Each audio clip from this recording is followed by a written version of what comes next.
இப்போ நீங்கள் ஹெலல் லூ யா அப்படி சொல்லும்போது சில கேட்பாங்க, நீங்கள் வித்தியாசமாக சொல்கிறீங்களா அப்படின்னு. அப்படி தான் மூல பாஷையில் நிச்சயது இருக்குது. அதை தான் நம்ம எப்படி ஆக்கிட்டோம், அல்லே லூயா பல ரீதியில் ஆக்கிட்டோம். சொல்லுங்கள், ஹெலல் லூ யா, ஹெலல் லூ யா. நான் பொதுவாக பைபிள் இருக்கிற எல்லா சப்ஜெக்டும் பைபிள் காலேஜில் எடுக்கிறது உண்டு. இன்ன சப்ஜெக்டு அப்படின்னு இல்லை, எல்லா சப்ஜெக்டும் எடுக்கும். இல்லை ரொம்ப பிரியமாக எடுக்கிறது praise and worship, the biblical praise and worship. நம்முடைய ப்ரைஸ் அண்ட் வர்ஷிப் வேறு, இந்தியனைஸ்டு ப்ரைஸ் அண்ட் வர்ஷிப். நமக்கு தாரத்தப்பட்ட தவுல் அடித்தா தான் ஆவி வரும். பிப்ளிக்கல் ப்ரைஸ் அண்ட் வர்ஷிப்புக்கு தாரத்தப்பட்ட எதுவுமே தேவையில்லை. It's a mild worship. Okay, நடனம் இல்லாத வர்ஷிப் பைபிளில் இல்லை. வர்ஷிப்னாலே வித் டான்ஸ், ஆனந்த களிப்போடு, ஆனந்த களிப்போடு. நடனம் இல்லை அப்படின்னா அது வர்ஷிப் கிடையாது. ஆனால் நம்ம நடனம் ஆடுறதுக்கு வெக்கப்படுகிறதுனால நம்ம அதை பண்ணுறதில்லை. பிபிலிக்கல் வர்ஷிப்பில் டான்ஸ், ப்ரைஸ் அண்ட் வர்ஷிப் அதில் நிறைய உண்டு. ஆப்பிரிக்காவில் வந்து நம்ம ஊரில் குறவை விடுவாங்க தெரியுமா? பெண்கள் யாராவது போடுங்களேன், குறவை போடுங்க வாங்க. குறவை போடுவாங்க தெரியுமா? குறவைன்னு தானே சொல்லுவாங்க நீங்கள். குறவை குறவை தானே சொல்லுவீங்க. ஒரு சவுண்டு போடுவாங்க இல்லையா? குலவை. ஆக்சுவலி குறவை, அது குலவைன்னு ஆக்கிட்டீங்க. ஓகே, குலவை. இது மாதிரி ஆப்பிரிக்காவில் வந்து அவங்க வர்ஷிப் பண்ணும்போது ஒரு சவுண்டு போடுவாங்க, இல்லை இல்லை இல்லை இல்லை இல்லை இல்லை இல்லை அப்படி ஒரு சவுண்டு போடுவாங்க. பஞ்சாபில் ஒரு சவுண்டு போடுவாங்க தெரியுமா பாட்டில்? இது மாதிரி நிறைய உண்டு. அதெல்லாம் இந்த ஹெலலோட சேர்ந்தது. கடந்த முறை எபிரேய வகுப்பு எடுக்கும்போது ஏதோ ஒன்று மிஸ் பண்ணது மாதிரி எனக்கு ஒரு இது. வவுல் சொல்லி தந்தேனா, ஹீப்ரு வவுல் சொல்லி தந்தேனா, ஹீப்ரு வாசிக்க சொல்லி தந்தேன், வவுல் சொல்லி தந்தேனா, வவுல் சார்ட் தந்தேனா, வவுல் சார்ட் தந்தேனா, டாட்டெல்லாம் போட்டு படித்தோமா? ஓகே ஓகே ஓகே ஓகே இல்லை, வவல் சார்ட் கொடுத்துருக்கேன். அந்த வவல் சார்ட் இது இருக்குது. நான் சொல்லி தந்தேனா உங்களுக்கு? சொல்லி தந்தேன் வவல் சார்ட் என்ன இருக்குதா? Okay okay then it's okay. மைஸ்வேட் எல்லோரும் போட்டு வச்சுருக்கிறீங்களா? உங்களுடைய ஆப் மைஸ்வேட் ஆப் எல்லோரும் உங்களுடைய மொபைலில் இன்ஸ்டால் பண்ணியிருக்கிறீங்க இல்லையா? அதை பயன்படுத்துகிறீங்களா? யாராவது அதுக்கு பிறகு பயன்படுத்தினே அதை பயன்படுத்தாமல் பைபிள் படிக்காதீங்க. இன்னும் காலங்களை வேஸ்ட் பண்ணாதீங்க. ஒன்று சொல்லி கொடுத்தாச்சு, அப்புறம் அது யாரும் சொல்லித்தராமலே நாங்கள் இதெல்லாம் கற்றுருக்குறோம். எங்களுக்கு சொல்லித்தரதுக்கு யாருமே இல்லை. உங்களுக்கு சொல்லித்தரதுக்கு ஒரு சான்ஸ் ஆர்டர் கொடுத்துருக்கிறார். மைஸ்வேட் ஆப் வச்சு தான் நீங்கள் பைபிள் படிக்கணும், எப்போ படித்தாலும். இந்த முறையும் நாம் வந்து கடந்த முறை ஹெப்ரே பாஷையை கற்றுக்கொண்டோம். நீங்கள் வாழ்நாளெல்லாம் அதை பயன்படுத்தலாம். கூடவே இன்டர்லீனியர் போட்டு விட்டேன்னு நினைக்கிறேன். இன்டர்லீனியர் ஹீப்ரு பைபிள் உங்களுக்கு கிடச்சிதா? இன்டர்லீனியர் உங்கள் இதில் வரல. ஓகே சரி, உங்களுக்கு குரூப்பில் நான் கொடுக்குறேன். ஓகே, அந்த இன்டர்லீனியர் பைபிள் நீங்கள் வச்சுக்கோங்க. ஒவ்வொரு ஹீப்ருக்கும் கீழே அதோட மீனிங் என்ன செய்யும் இருக்கும். நீங்கள் அதை வைத்து ரொம்ப ஈஸியாக பைபிளை மூல பாஷையில் இருப்பது போல் என்ன செய்யலாம், புரிந்து கொள்ளலாம். ஒரு இன்டர்லீனியர் வந்து ரொம்ப யூஸ்ஃபுல்லான ஒரு டூல். ஓகே,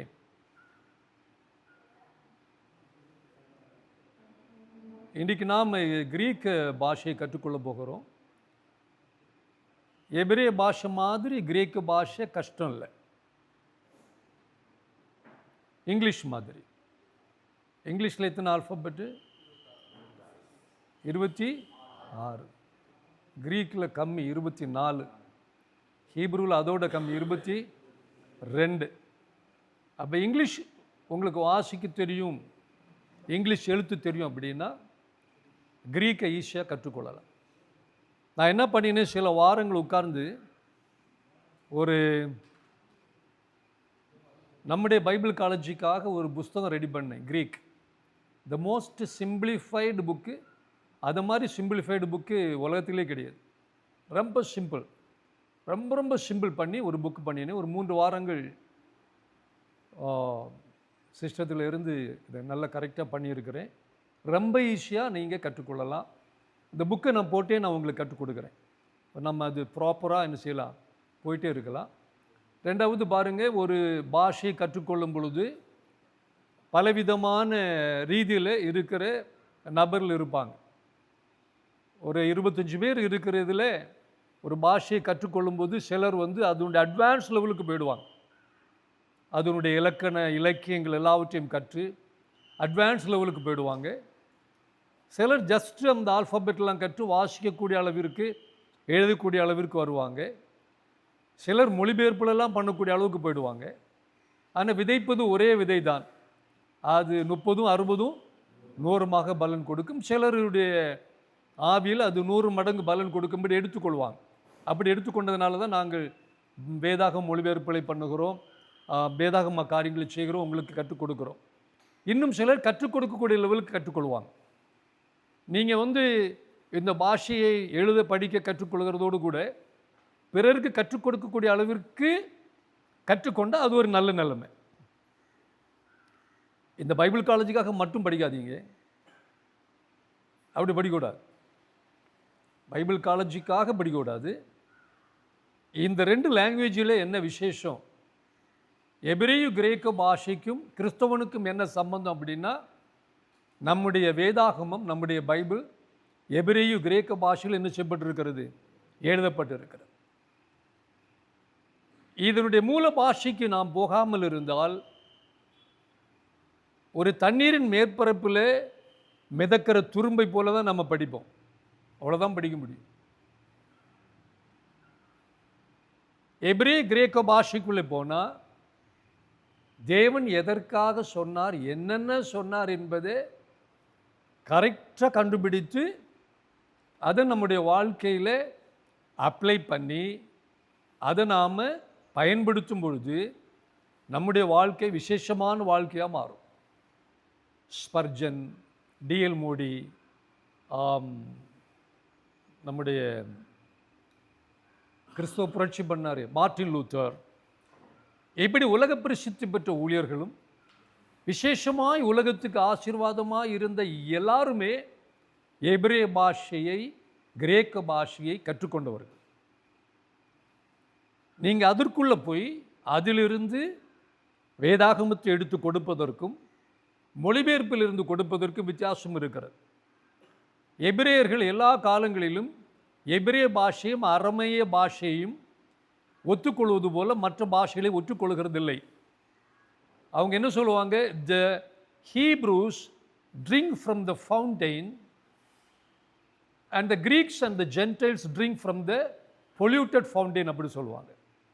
எபிரேயர்கள் சுத்தமான நீரூற்றிலிருந்து குடிக்கிறார்கள், கிரேக்கர்களும் மற்றவர்கள் புறஜாதிகளும் சாக்கடையிலிருந்து குடிக்கிறார்கள் அப்படி சொல்லுவாங்க. அது உண்மைதான்.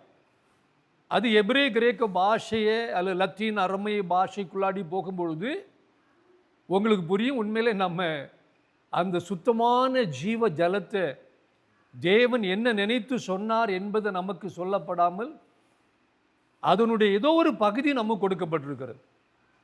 தேவன் சொன்னதனுடைய ஒரு பகுதி நமக்கு கொடுக்கப்பட்டிருக்கிறது. அதே நமக்கு இவ்வளோ ஆசீர்வாதமாகத்தான் இருக்கிறது. ஆமென். மொழிபெயர்ப்புகளை குறைத்து மதிப்பிடக்கூடாது. இந்த மொழிபெயர்ப்புகள் இல்லாவிட்டால் நாம் வேத வசனத்தையும் தேவனை அறிய முடியாது.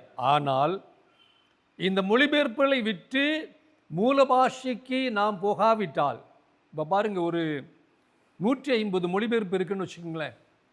150 மொழிபெயர்ப்பில் 150 டைப்பில் இருக்கும். ஒரே வசனம் 150 டைப்பில் இருக்கும். ஒன்றில் ட்ரஸ்ட்டுன்னு போட்டிருப்பாங்க, ஒன்றில் ரெஃப்யூஜின்னு போட்டிருப்பாங்க. இப்போ ஒரு வசனம் எடுப்போம் நாம். உங்களுடைய நீங்கள் என்ன ஆங்கில வேதாகமம் யூஸ் பண்ணுறீங்க? தமிழ் பைபிளை தான் இன்னும் படிச்சுட்டு இருக்கிறீங்களா? பைபிள் காலேஜ் ஸ்டூடெண்ட்ஸ் ஆங்கில வேதாகமம் வச்சுருக்கிறீங்களா? ஆங்கில வேதாகமம் ஒரு கேஜிவி கண்டிப்பாக வாங்கி வச்சுக்கோங்க. King James version, King James வெர்ஷனில் நிறைய இப்போ புதுசாக வந்துருக்கு. இந்த 21st century king James version ஒன்று இருக்குது, மாடர்ன், கொஞ்சம் அப்டேட் பண்ணியிருக்கிறார். இந்த மாதிரி ஒரு கிங் ஜேம்ஸ் வேர்ஷன் நீங்கள் கண்டிப்பாக வைத்துக்கொள்ள வேண்டும். இன்றைக்கு நாம் இந்த 2 நாள் கிளாஸில் நிறைய மொழிபெயர்ப்பு பிளண்டர்லாம் பார்க்க போகிறோம். எவ்வளவு அப்பட்டமாய் வேத வசனங்கள் எடிட் பண்ணப்பட்டு மாற்றப்பட்டிருக்கிற என்பதெல்லாம் பார்க்க போகிறோம். அதெல்லாம் பார்க்கும்போது உங்களுக்கு கண்கள் திறக்கும், நம்ம ஏன் எபிரேய கிரேக்க பாஷைகளை கண்டிப்பாக கற்றுக்கொள்ள வேண்டும் என்பது. ஓகேயா? இப்போ நாம் மைஸ்வேர்டு சங்கீதம் சாம்ஸ் 11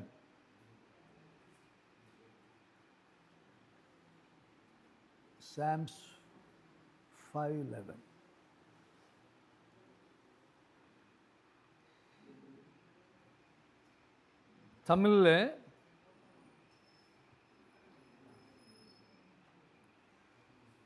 தமிழில் பாருங்க, உம்மை நம்புகிறவர்கள் யாவரும் சந்தோஷித்து எந்நாளும் கெம்பீரிப்பார்களாக.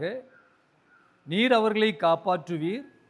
உம்முடைய நாமத்தை நேசிக்கிறவர்கள் உம்மில் களி கூறுவார்களாக. இது என்னுடைய ஹீப்ரு நேம்ஸ் பைபிளில் இருந்து எடுத்திருக்கிறேன். உம்மை நம்புகிறவர்கள் யாவரும் சந்தோஷித்து எந்நாளும் கெம்பீரிப்பார்களாக. நீர் அவர்களை காப்பாற்றுவீர்.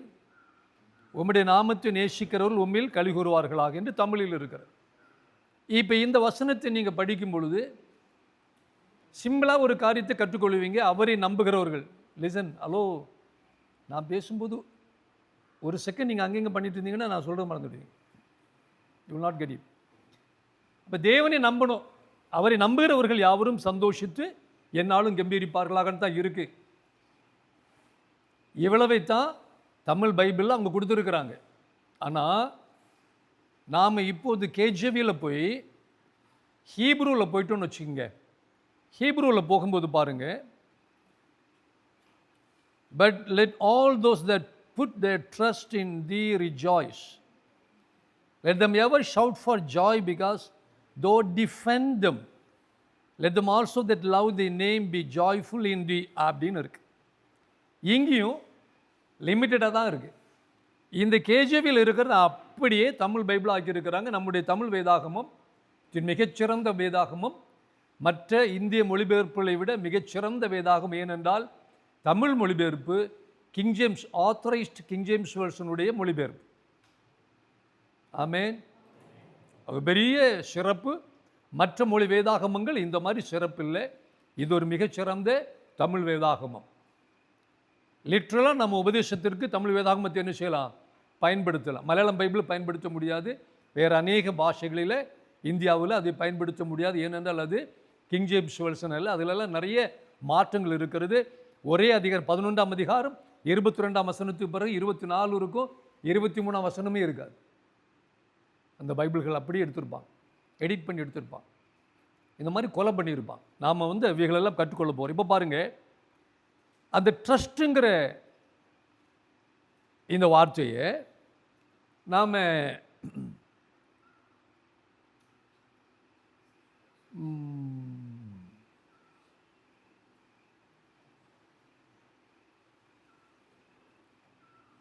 Psalms 5:11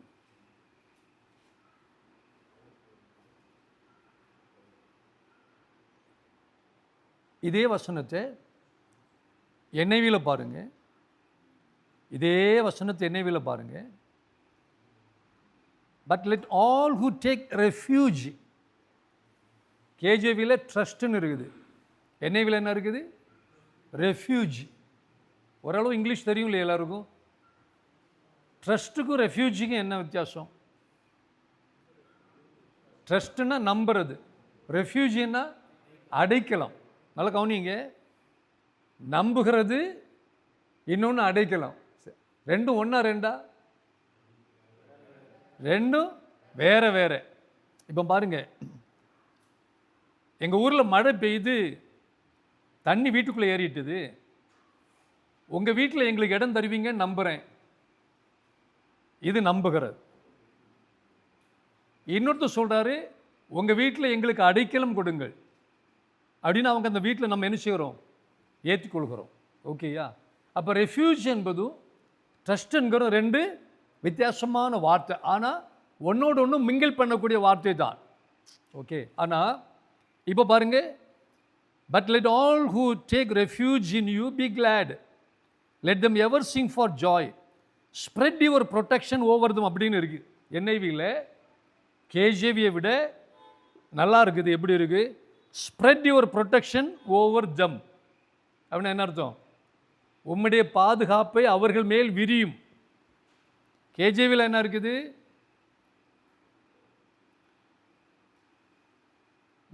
பிகாஸ் தோ டிஃபெண்ட் தம். டிஃபெண்ட்னா என்ன அர்த்தம்? பாதுகாக்கிறீர், நீர் அவர்களை பாதுகாக்கிறீர். என்ஐவியில் உம்முடைய பாதுகாப்பை அவர்கள் மேல் விரிக்கிறீர். ரெண்டு மொழிபெயர்ப்பில் இவ்வளவு. இன்னும் ஒரு 10 மொழிபெயர்ப்பு நம்ம அதில் பார்க்குறோன்னா வித்தியாசமாக இருக்கும். ஆனால் மூல பாஷையில் என்னதான் சொல்லப்பட்டிருக்கிறது என்பதை நாம் போய் படிக்கும்போது இவைகள் எல்லாவற்றை விட விசேஷமாக இருக்குமா பாருங்கள். ட்ரஸ்ட்டுங்கிறத நம்ம கிளிக் பண்ணும்போது என்ன வருது? வேர்டு காசா. என்ன வேர்டு? காசா. இதில் அப்படியே சரியான அர்த்தம் பாருங்கள். ஸ்ட்ராங்ஸ் டெஃபினிஷனில் பாருங்கள், a primitive root to flee for protection. என்னது? to flee for protection அப்படின்னா என்ன அர்த்தம்? பாதுகாப்பை தேடி ஓடுதல். நல்லா கவனிங்க. நம்புதல், அடைக்கலம், பாதுகாப்பை தேடி ஓடுதல். மூணு வித்தியாசமான காரியம். பாதுகாப்பை தேடி ஓடுதல். அடுத்து 982 போகும்போது 982 பாருங்கள், ட்ரஸ்ட்டு மேலே வந்துருக்குது.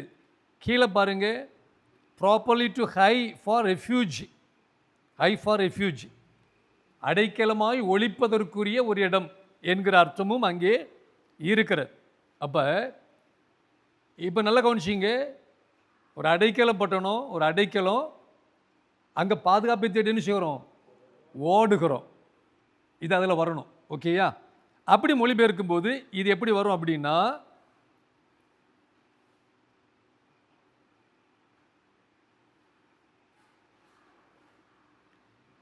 கவனிங்க,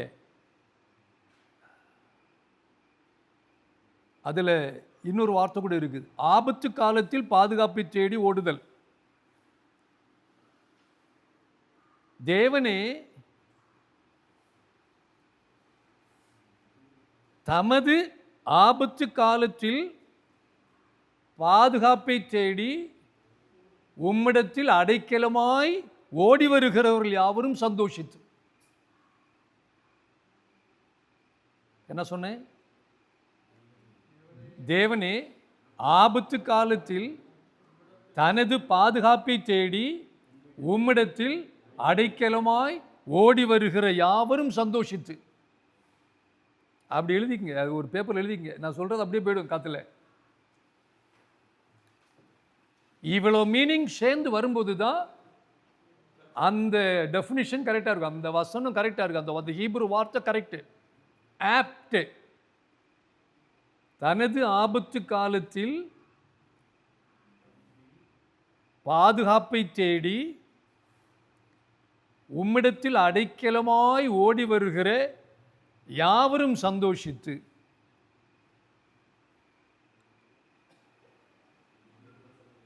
பாதுகாப்பை தேடி உம்மிடத்தில் அடைக்கலமாய் ஓடி வருகிற யாவரும் சந்தோஷித்து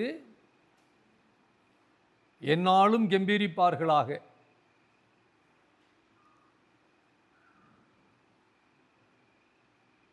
எழுதிட்டீங்களா? எழுதிட்டீங்களா?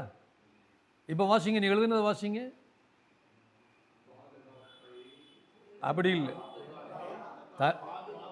இல்லை முதல்ல சொல்லுங்க. அப்படி இல்லை, இல்லை இல்லை இல்லை, நிறுத்துங்க. பாதியை விட்டுட்டீங்க. தனது ஆபத்து காலத்தில், அதை விட்டுட்டீங்க, அதுதான் முக்கியம். தனது ஆபத்து காலத்தில் பாதுகாப்பை தேடி உம்மிடத்தில் அடைக்கலமாய் ஓடி வருகிற யாவரும் சந்தோஷித்து எந்நாளும் கம்பீரிப்பார்களா. இப்போ தமிழ் பைபிளில் இருக்கிறதுக்கும் நான் இப்போ சொல்லி தந்ததற்கும் இருக்கிற வித்தியாசத்தை பாருங்கள் எப்படி இருக்குது. எப்படி உயிர் வர்ற மாதிரி இருக்குதா? எவ்வளோ வித்தியாசம் இருக்குது பார்த்தீங்களா? உண்மை நம்புகிறவர்கள் யாவரும் சந்தோஷித்து என்னாலும் கம்பீரிப்பார்களாக, திருக்குறள் மாதிரி இருக்குது. ஓகே, அங்கே என்ன இருக்குது? தனது ஆபத்து காலத்தில் பாதுகாப்பை தேடி உம்மிடத்தில் அடைக்கலமாய் ஓடி வருகிற யாவரும் சந்தோஷித்து என்னாலும் கம்பீரிப்பார்களாக. அடுத்து பாருங்க, நீர் அவர்களை காப்பாற்றுவீர். இதை பாருங்க, இங்கிலீஷில் பிகாஸ் thou defendest, நீர் அவர்களை காப்பாற்றுவீர், அப்படி பாதுகாக்கிறீர். கேஜவியில் பாதுகாக்கிறீர், தமிழில் காப்பாற்றுவீர். இங்கிலீஷ் என்ன இருக்குது? உங்களுடைய பாதுகாப்பை அவர்கள் மேல் விரிய பண்ணுவீர். ஓகே, இப்போ நம்ம ஹீப்ரூக்கு போவோம். 5525 போகும்போது பாருங்க, சாகாக் அப்படிங்கிற வேர்டு வருது. சாகாக் பாருங்க, முதல் வார்த்தை டு ஹெட்ஜ்.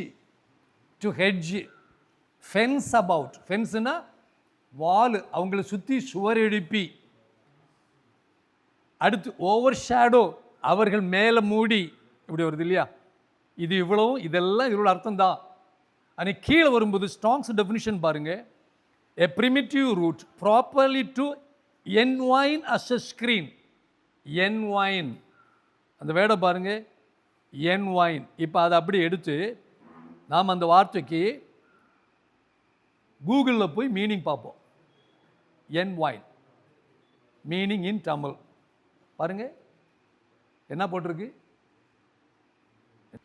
நீர் அவர்களோடு பின்னி பிணைந்து உம்முடைய பாதுகாப்பை அவர்கள் மேல் விரித்து அவர்களை காப்பாற்றுவீர். எப்படி ஒரு மிருகம், இந்த யானைகள்லாம் குட்டிகளை பாதுகாக்கும் போது 2 காலுக்குள்ள என்ன செய்யும்? வெட்டிட்டு அந்த தும்பிக்கை வச்சு அப்படியே பின்னி பிணைந்து இருக்கும் இல்லையா? இது மாதிரி தேவன் தம்மிடத்தில் அடைக்கலமாய் வந்தவர்களை என்ன செய்கிறாரா? கட்டி அணைத்து பின்னி பிணைந்து அவனுடைய எந்த பகுதியையும் வந்து சத்துரு அட்டாக் பண்ண முடியாத அளவிற்கு அவர் பின்னி பிணைந்து தம்முடைய பாதுகாப்பை அவர்கள் மேலே முற்றிலுமாக வைத்து அவர்களை காப்பாற்றுகிறார். பிரைஸ் காட், அல்லேலூயா, ஹல்லேலூயா. இங்கே இருக்கிறது எப்படி இருக்குது, இது எப்படி இருக்குது? நீர் அவர்களை காப்பாற்றுவீர், மேட்ரு முடிஞ்சு. எல்லாத்தையும் காப்பாற்ற தான் செய்கிறார், ரைட்டு. அது எப்படி காப்பாற்றுவார் என்பது எங்கே இருக்குது? எபிரேயத்தில் இருக்கு. ஆகினால தான் நாம் உங்களுடைய பாஸ்டர் வந்து நேர போக்கு இல்லாமல் உங்களை இங்கே கூட்டிகிட்டு வந்து வைக்கவில்லை. நீங்கள் மெய்யாகவே தேவனுடைய வார்த்தையின் மகத்துவங்களை கற்றுக்கொண்டு அநேகருக்கு மூல பாஷையிலிருந்து கற்பதற்காகத்தான் எபிரேய கிரேக்க பாஷை இங்கு வைக்கப்பட்டிருக்கிறது. ஆமென், ஹல்லேலூயா, ஹல்லேலூயா. இப்படி நீங்கள் பைபிளை படிப்பதற்காகத்தான் இந்த பாஷை. இதே போல தான் கிரேக்க பாஷை. இது நாம் எபிரேயத்தில் படிக்கிறோம். கிரேக்க பாஷையில் போகும்பொழுது இதே போல தான். அங்கே இருக்கிற வசனங்களை நாம் வந்து எடுக்கும் பொழுது கிரேக்கத்தில் என்ன இருக்குது, என்ன மொழிபெயர்க்கப்பட்டு இருக்கிறது என்பதை ஆராய்ந்து பார்த்து நாம் அதை கற்றுக்கொள்ளும் பொழுது, ஓஹோ இப்படி இருக்குது என்று நாம் அறிந்து கொள்ளும் பொழுது நாம் எங்கேயோ போயிடுவோம். யோவான் 21:15-19 எடுங்க. எல்லாருக்கும் ரொம்ப பரிச்சயமான ஒரு டாபிக் அதில் இருக்குது. தமிழ் பைபிள் எடுங்க, தமிழில் வாசிங்க. பாருங்க, இயேசு உயிர்த்தெழுந்தாயிற்று. 12 சீஷர்களும் எங்கே போயிட்டாங்க? மீன் பிடிக்க போயிட்டாங்க. இவர் கடற்கரைக்கு வருகிறார். கடற்கரையில் வந்து நல்ல ஃப்ரெஷ்ஷான அப்பமும் மீனும் சுற்றி கடற்கரையில் வைத்திருக்கிறார். இவங்க மீன் பிடிச்சிட்டு வந்துட்டே இருக்கிறாங்க. அப்போ திடீர்னு யார் பார்த்தா? பேதுரு பார்த்தார். பேதுரு பார்த்தோன்னே நம்ம ஆண்டவர் அப்படி சொல்லிட்டு, இந்த கடலில் மீன் பிடிக்க போகிறவங்க நம்மள மாதிரி சூப்பராக ட்ரெஸ் பண்ணி போயிருக்க மாட்டான். சின்ன ஒரு கோமணத்தோடு தான் போயிருப்பாங்க. அவன் என்ன செய்கிறான்? வெக்கப்பட்டு தண்ணிக்குள்ளே குதிச்சிடுறான். இப்படி அவங்கெல்லாம் கடைசியில் கரையில் வர்றாங்க. கரையில் வந்தோடனே இயேசு அவங்கள கூட்டிகிட்டு வாங்க சாப்பிடுங்கன்னு சொல்லி சாப்பாடு கொடுத்துக்கிட்டு பேதுருவிட்ட பேசுகிறார். பேதுருவிட்ட பேசும் பொழுது வாசிங்க, இயேசு சீமோன் பேதுரை நோக்கி, யோனாவின் குமாரனாகிய சீமோனே, இவர்களிலும் அதிகமாய் நீ என்னிடத்தில் அன்பாய் இருக்கிறாயா என்றார். அதற்கு அவன், ஆமாண்டவரே, உம்மை நேசிக்கிறேன் என்பதை நீர் அறிவீர் என்றார். இரண்டாவது முறையும் இயேசு அவனை நோக்கி,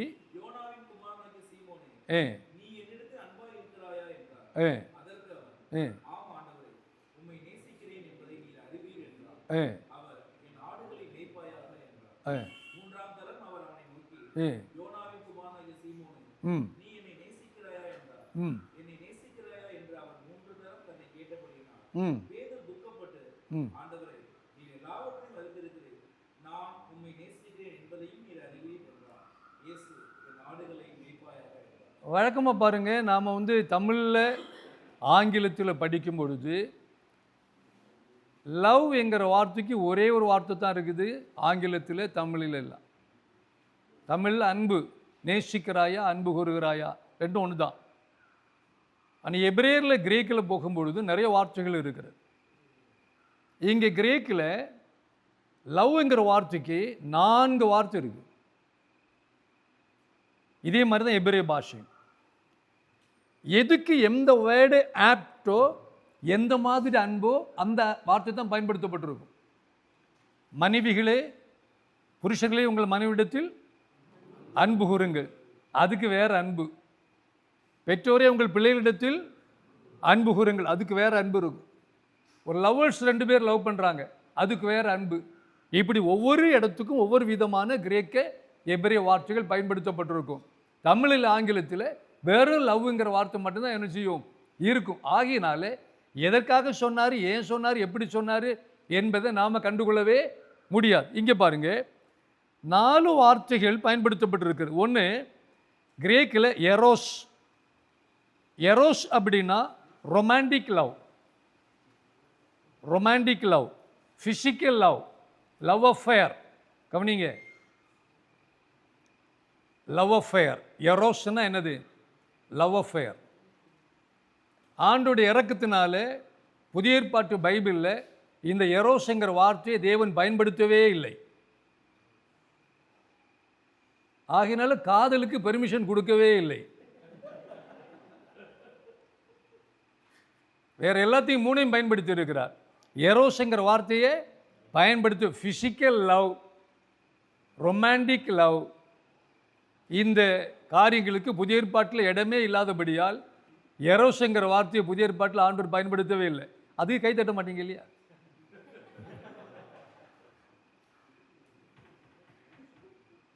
ஓகேயா?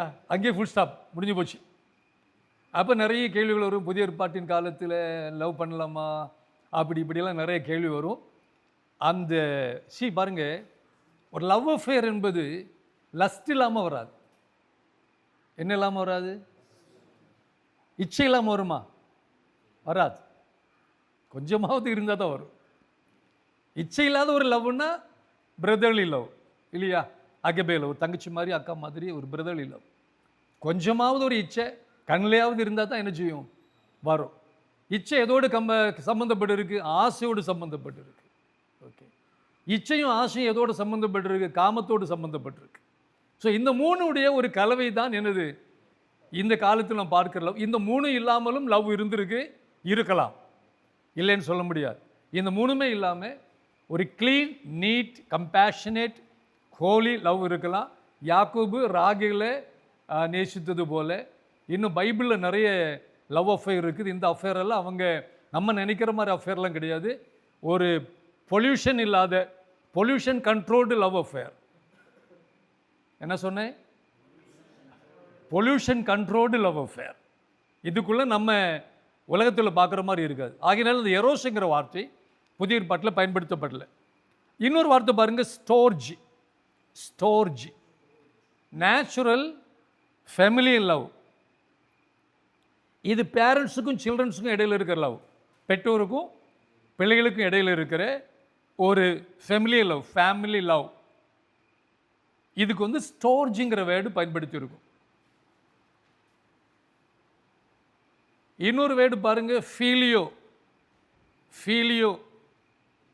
இந்த ஃபீலியோ அப்படின்னா deep brotherly affection, friendship. Best சொன்னால் ஃப்ரெண்ட்ஸு, ரெண்டு நல்ல க்ளோஸ் ஃப்ரெண்ட்ஸு, ரெண்டு பேரும் ஒன்றா தான் நடப்பான், ஒன்றா தான் சிரிப்பான், ஒன்றா தான் சாப்பிடுவான், ஒன்றா தான் தூங்குவான். இந்த மாதிரி ஒரு affectionate friendship, companion. Okay, field with human feeling. நல்லா கவனிச்சிங்க, ஃபீல்டு வித் ஹியூமன் ஃபீலிங், அதாவது மனுஷ உணர்வுகளோடு இணைந்த ஒரு நேசம், அன்பு, உறவு, ஒரு நல்ல நண்பன், நல்ல சிநேகிதி, நல்ல தோழி, நல்ல நண்பன். இதற்கு தான் ஃபீலியோங்கிற வேர்டு பயன்படுத்தப்பட்டிருக்கு. அடுத்த வேர்டு பாருங்க, அகபே.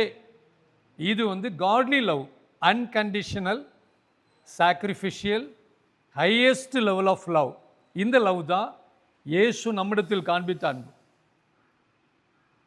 நாம் பாவிகளாக இருக்கையில் கிறிஸ்து நமக்காக மரித்ததினாலே தேவன் நம்மேல் வைத்த அன்பை விளங்க பண்ணினார். இந்த அன்பு வந்து நாம் எதுவுமே கொடுக்கல, நம்ம பிறக்கவே இல்லை, நாம் கேட்கல, அவராகவே ஒரு பெரிய தியாகமாக தன் ஜீவனை நமக்காக ஒப்பு கொடுத்தார்.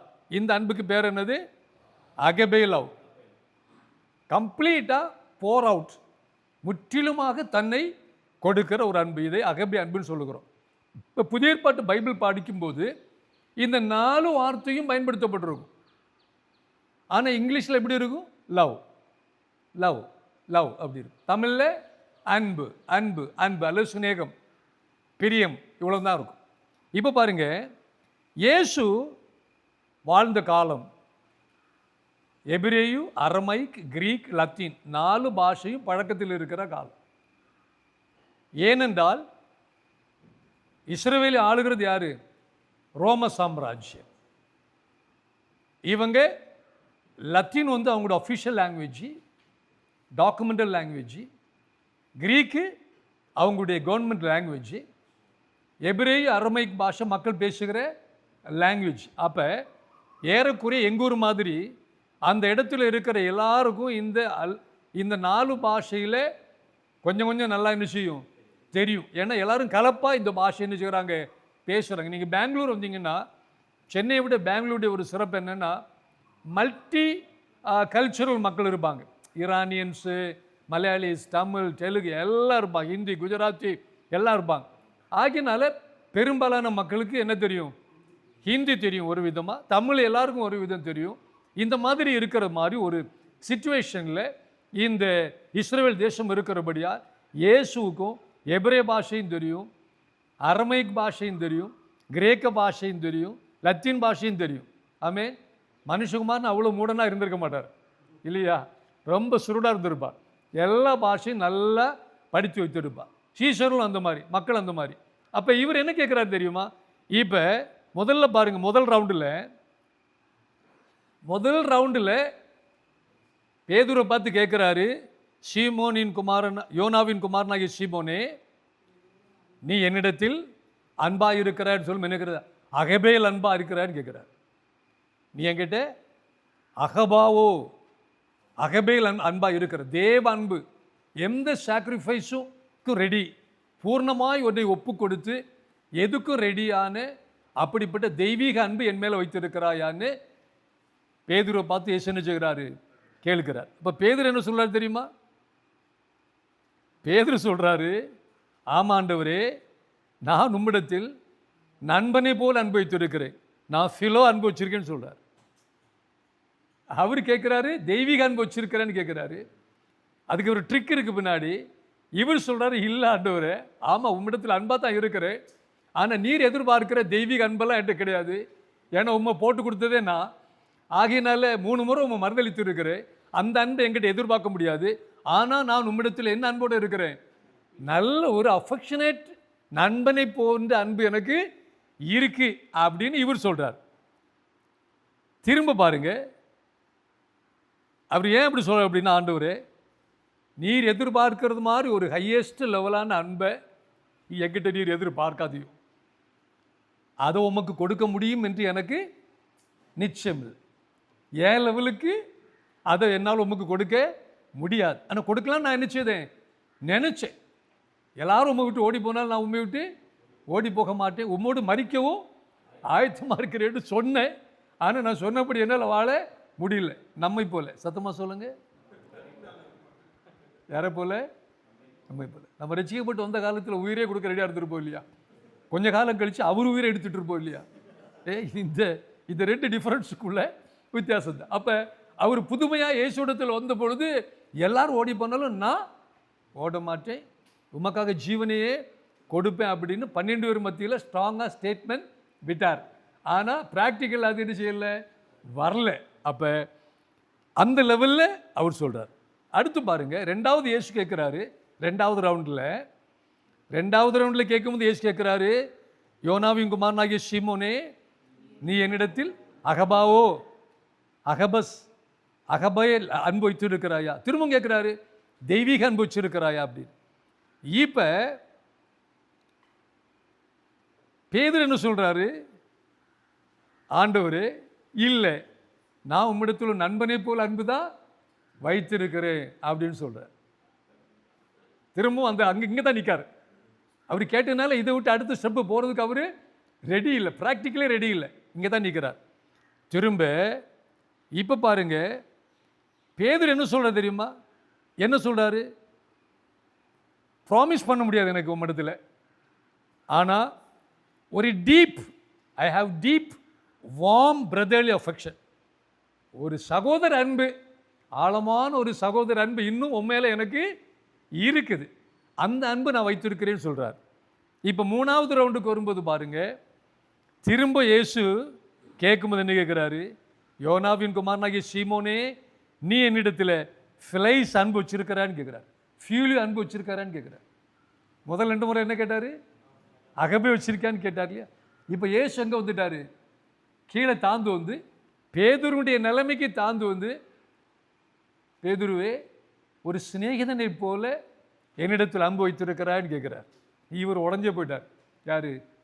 பேதுரு உடஞ்சு போயிட்டார். இப்போ பேதுரு சொல்கிறார், ஆமாம் ஆண்டவரே, நான் உம்மிடத்தில் ஃபீலியும் அன்பு வச்சிருக்கேன்.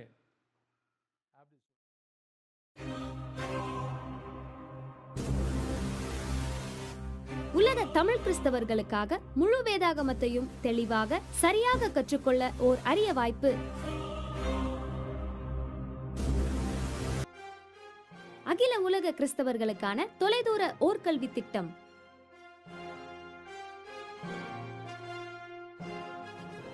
ATAவின் பதிவு பெற்ற கல்லூரி. CTH Certification in Theology, BTH Bachelor in Theology, MDiv Master in Divinity, MTH Master in Theology.